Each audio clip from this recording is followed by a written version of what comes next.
Going out hiking and worried about bears maybe smelling your food?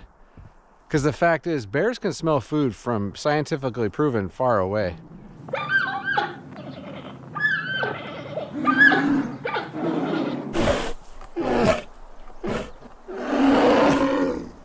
If you don't want bears to get your food, keep watching.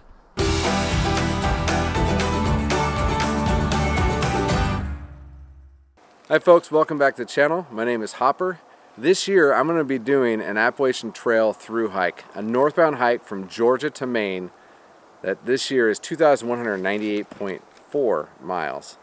So along the way I have to use what's called a bear bag, or else I get my food stolen by bears, or I get mauled by bears, or bears chase me, kind of like this. I'm gonna die. So if you don't want that to happen to you, you have to use a bear bag. What is a bear bag? Well, a bear bag is a bag that you hang in trees, put all your food inside, and it keeps it away from bears. There's another option. You could also use a canister, which is like basically a giant plastic tub. You put all your food in, and the bears can't smell it. They have a hard time breaking into it.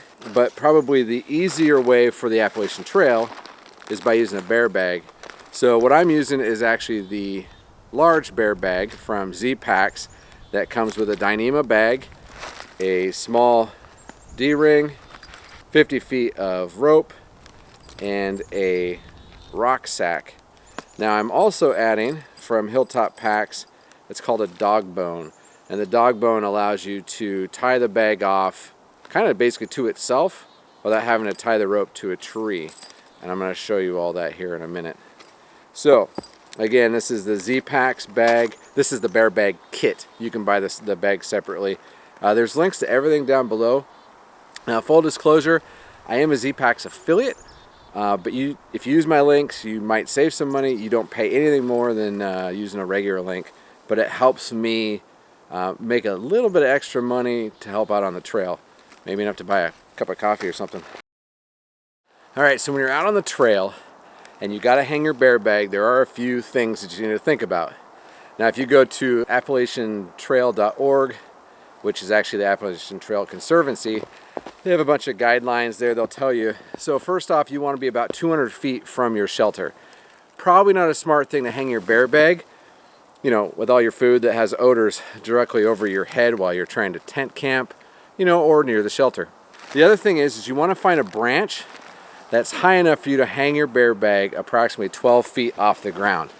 So we had a really bad winter storm and a lot of our branches kind of got torn down. So the closest thing that we've got is this branch right here. You want the bear bag again to be hanging about 12 feet off the ground and at least 6 feet away from the trunk, you know, because if you haven't heard, bears, they climb trees. So we've found a somewhat suitable branch, and I'm going to let you in a little secret here. I've never done this. So you're going to get to see a novice, amateur, trying to throw this over that. First step, you're going to want to fill your rock sack with some rocks. That's going to give you the weight to chuck it over the branches here. And then detach your bear bag from the rope. So I actually use just a piece of shot cord to keep this thing wound up. I don't know all those fancy knots and rope rowing guides and all that jazz. And then you're going to want to let your rope out so it's not tangled up.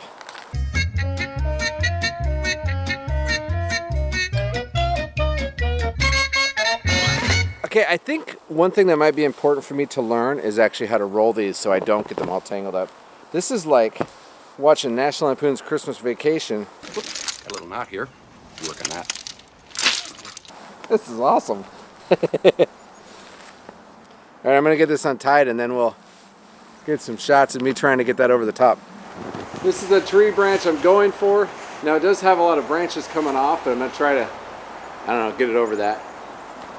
Trying to stay at least 6 feet away from the trunk of the tree and get it high enough. So I've seen on some other videos, there's just chucking it, there's people doing underhand, then there's the old-fashioned, looks like you're in special forces from World War II trying to throw hook over a wall. So I am just going to do the overhand. Attempt number 1. I got to try to get it right between there. You ready, Corbin? Yep.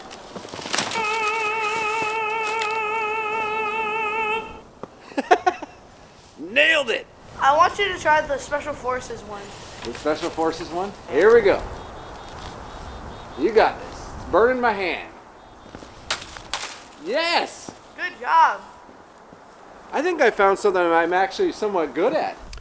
Okay, so I've got the rope where I want it. It's farther than 6 feet out from the trunk. And now I'm gonna hook up the actual bear bag itself. So there's the rope. Here's the sack. There's my kid. Hi. Kid's helping me. The next thing we want to do, we want to detach the rucksack, connect the bear bag itself. So you've got this. Now, if you were going to just do this the old-fashioned style, you would pull this up and tie the other end of the rope to a tree somewhere. But I'm actually going to use what's called a dog bone, and that's made by Apex Giant, which is one of the companies from Hilltop Packs. So this is like wicked light, and this is another way of tying these things off. So all you're going to do is slide the other end of your rope through the D-ring, or carabiner, however you want to call it. We're going to pull that through, and then we're going to send that back up.